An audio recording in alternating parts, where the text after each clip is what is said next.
प्रिय विद्यार्थियों, हिंदी साहित्य BA द्वितीय वर्ष की कक्षा में आपका पुनः स्वागत है। हिंदी साहित्य इतिहास की अगली कड़ी में आज हम आदिकाल के अंतर्गत आदिकालीन जो लौकिक साहित्य है उसको लेकर चर्चा करेंगे।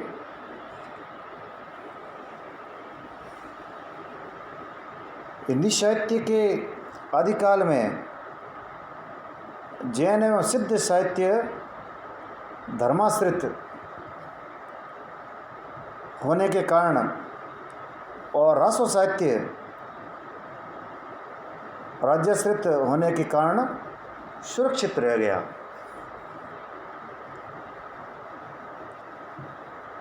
जैनों और सिद्धों द्वारा जो धार्मिक साहित्य की रचना की गई तो इन्हें धर्म का संरक्षण प्राप्त था। जो धर्म के जो स्थान है, जो बौद्धों के जो विहार है, मठ है, जैनों के जैनालय है या जैन मंदिर है, इन मंदिरों में रहकर ही इन धर्माचार्यों ने इस साहित्य की रचना की थी, धार्मिक साहित्य की। और जो रसो साहित्य जो जिसको हम आगे पढ़ेंगे, ये चारण भाट कवियों द्वारा राज्य के संरक्षण में रहकर, दरबार के संरक्षण में रहकर इस काव्य की रचना की। तो इस प्रकार का संरक्षण प्राप्त होने के कारण इनका रूप था वह संरक्षित रहा, चूँकि लिखित रूप में भी थे और इनको संरक्षण प्राप्त था। तो एक तरह से जो इनको स्थायित्व जो प्राप्त हुआ है, ये हम राज्याश्रित काव्य और धर्माश्रित काव्य में हम देख सकते हैं। परंतु इस काल में इन दोनों काव्य धाराओं से भिन्न लोक साहित्य की भी रचना हुई है। ये रचना राजा के दरबार में या उसके संरक्षण में या मंदिर इत्यादि में जो धार्मिक स्थान होते हैं वहाँ पर इनकी रचना हुई है। लेकिन कुछ रचनाएं में ऐसी मिलती है जिनकी रचना है लोक के मध्य में हुई है। जो सामान्य जो जनता होती है, उस जनता के मध्य से ही कुछ रचनाकार आए हैं। या कई बार जो लोक रचनाएं होती है सामूहिक संपत्ति भी होती है। जिस प्रकार से हम देखते हैं कि जो विवाह के जो गीत इत्यादि है, इनकी रचना किसने की हमें मालूम नहीं है। इनके जो रचनाकार होते हैं अनजान होते हैं, लेकिन ये लोक में प्रचलित है। जैसे खेत के अंदर भी खेत में या जंगल में जो पगडंडी होती है, उस पर पहले कोई चला होगा, बाद में उसके पीछे किसी ने इसका अनुगमन किया होगा। इस प्रकार पीछे लोग चलते रहे उसको आगे, तो वह एक पगडंडी का रूप धारण कर लेती है। लेकिन हमें पूछा जाए कि उस पगडंडी की रचना किसने की है, तो हमारे लिए कहना सरल नहीं होगा। तो इस प्रकार जो लोक में कई रचना ऐसी भी हमें प्राप्त होती है जिनके जो रचनाकार होते हैं हमें मालूम नहीं होते हैं या अज्ञात लोग इसकी रचना करते हैं।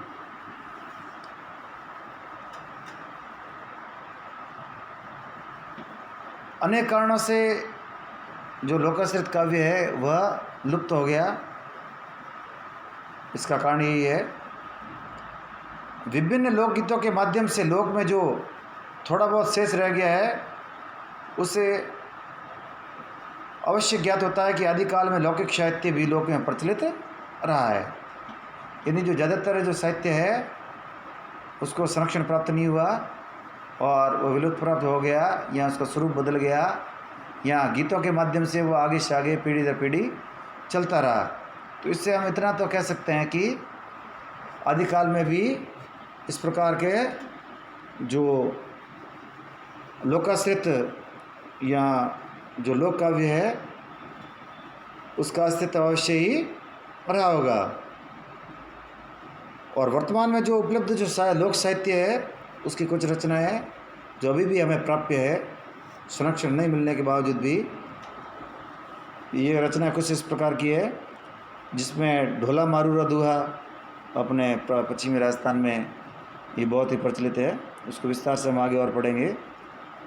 ढोला मारूरा दूहा, बिसल देव रासो, वसंत विलास, राहुल वेल, उक्ति व्यक्ति प्रकरण, वर्ण रत्नाकर, अमीर खुसरो की रचनाएं, विद्यापति की पदावली को देखकर तत्कालीन लोक साहित्य के विषय में अनुमान लगाया जा सकता है।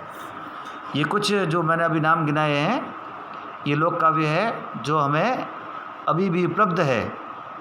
तो इन उपलब्ध साहित्य रूपों को देखकर, जो रचना इनको देखकर हम कह सकते हैं कि किस प्रकार का तत्कालीन जो लोक काव्य का रूप रहा होगा उसका हम अनुमान अवश्य ही कर सकते हैं।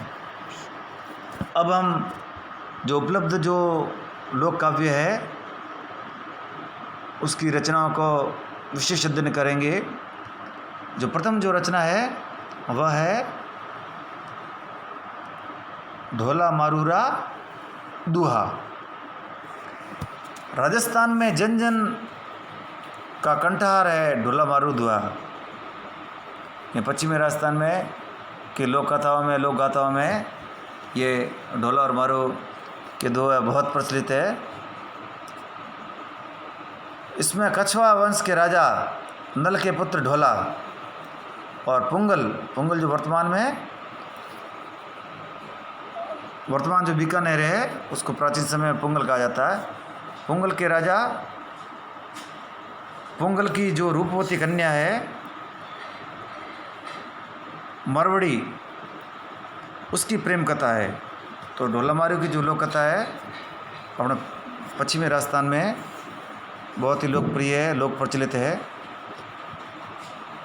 यद्यपि मूल कथा का संबंध ऐतिहासिक व्यक्तियों से है, लोक कथा और लोक गाथा, इसमें मूल रूप से अंतर यही है कि जो लोक गाथा होता है उसका किसी न किसी प्रकार से ऐतिहासिक घटना से संबंध रहा होगा। जो राजा नल का पुत्र जो ढोला है और जो पुंगल राजा की जो राजकन्या है मरवणी, इनका ऐतिहासिक रूप से कभी न कभी अस्तित्व रहा है, यानी ऐतिहासिक रूप से ये व्यक्ति विद्यमान रहे हैं। बाद में इसमें कुछ कल्पनाओं का समावेश हो गया हो या आगे से आगे लोक में प्रचलित होने के कारण इसमें कुछ चीज़ें और भी साथ में जुड़ गई हो, लेकिन इनका ऐतिहासिक अस्तित्व अवश्य ही रहा है। तो इस प्रकार लोक जीवन से जुड़ने के कारण ये जो काव्य है पश्चिमी राजस्थान में बहुत ही लोकप्रिय रहा है। ये एक लोकगाथा काव्य है। लोकगाथा क्या है इसको हमने देख लिया है, यानी जिसका ऐतिहासिक स्वरूप हमें देखने को मिलता है। बाद में भले उसमें कल्पना द्वारा कितना ही उसका स्वरूप बदल गया हो, लेकिन ऐतिहासिक रूप से इनका अस्तित्व अवश्य ही रहा है। राजस्थान में ढोला और मरवणी प्रेम के प्रतीकों के रूप में इनको याद किया जाता है, इनका स्मरण किया जाता है।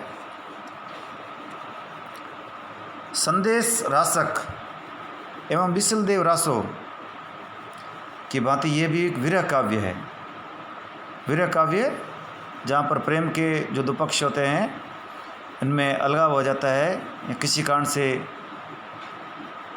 वे अलग हो जाते हैं, प्रेम में जो संयोग होता है उसमें बाधा रहती है, उस स्थिति को विरह कहा जाता है।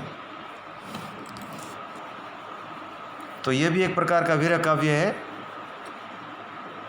जो ढोला और जो मरवणी है वे अलग अलग हो जाते हैं और उनका प्रेम होता है वह विरह का रूप धारण कर लेता है। और इसका जो कथा सार है वो इस प्रकार से है। बचपन में ही ढोला और मरवणी का विवाह हो जाता है। युवा होने पर मरवड़ी और अपने बचपन के पति ढोला की चर्चा सुनती है और उसके विरह में व्याकुल हो जाती है। वह अपने पति का पता लगाने के लिए कई संदेशवाहक भेजती है, लेकिन कोई लौटकर नहीं आता है। सभी संदेशवाहकों को मरवाणी की सौत मालवणी मरवा देती है और ढोला तक वे संदेश नहीं पहुंच पाते हैं। अंत में मरवाड़ी लोकगीत लोक गायक जो डाडी होते हैं हमारे यहाँ पर, उनके माध्यम से संदेश पहुंचाती है और वह ढोला तक पहुंचने में सफल हो जाती है और डाडी के प्रयत्न से ढोला और मरवाड़ी का पुनर्मिलन हो जाता है। तो बचपन का जो प्रेम होता है और फिर उनमें अलगाव हो जाता है और दोनों एक दूसरे को भूल जाते हैं।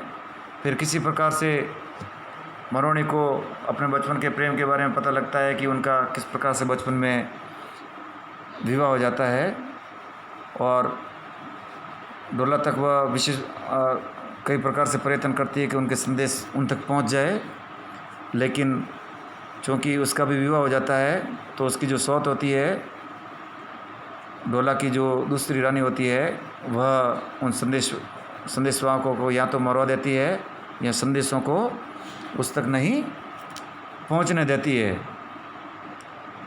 और अंत में किसी न किसी प्रकार से मरवाड़ी का संदेश ढोला तक पहुंच जाता है और फिर उन दोनों का विवाह हो जाता है, उनका पुनर्मिलन हो जाता है।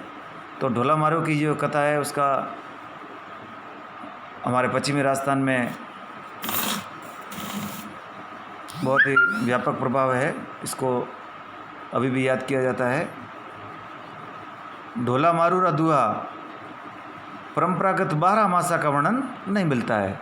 12 मासा यानी एक ये भी काव्य की एक पद्धति है जिसमें विभिन्न जो ऋतुएँ होती है, ये जो विभिन्न वर्ष के जो विभिन्न जो महीने होते हैं उसमें प्रेम की किस प्रकार की दशाएं होती है, वसंत में किस प्रकार से प्रेमिका या जो प्रेम के जो पक्ष है मिलने के लिए प्रयत्नशील रहते हैं, शीत ऋतु में उनकी किस प्रकार की दशा होती है। तो जो विभिन्न जो 12 जो मास है उनका अवलंब लेके जो प्रेम का वर्णन किया जाता है उसको 12 मासा कहा जाता है। इसमें केवल पावस ऋतु का वर्णन है।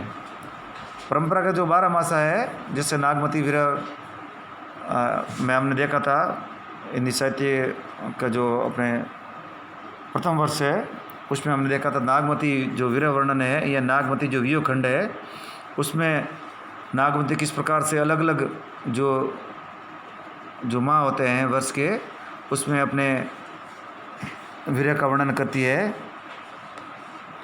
उस प्रकार का जो परंपरा का जो 12 मासा है तो वो तो यहाँ नहीं मिलता है, लेकिन जो पावस ऋतु है यानी जो वर्षा ऋतु है उसका वर्णन यहाँ पर अवश्य मिलता है, वह भी विस्तार के साथ में।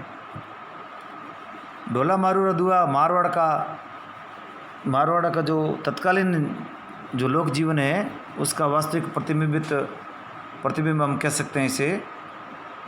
इसमें राजस्थानी जनजीवन, प्रकृति, समाज, वातावरण, लोकाचार यानी लोगों का किस प्रकार से व्यवहार है, लोगों का किस प्रकार का जीवन है, और लोक विश्वास, लोगों की किस प्रकार की मान्यताएं, विश्वास है, उनका धार्मिक विश्वास किस प्रकार का है, वो सारी चीज़ें लोक विश्वास के अंतर्गत आती है। ये सारी जो चीज़ें हैं लोक से जो संबंधित है, जिनका लोक से वास्ता है, बड़ा ही सरस और सजीव ढंग से और स्वाभाविक रूप से इनका चित्रण ढोला मारू के दुआ में किया गया है। शैली की दृष्टि से ढोला मारू का जो दुआ है लोकगीतों की श्रेणी में ही आता है। धन्यवाद।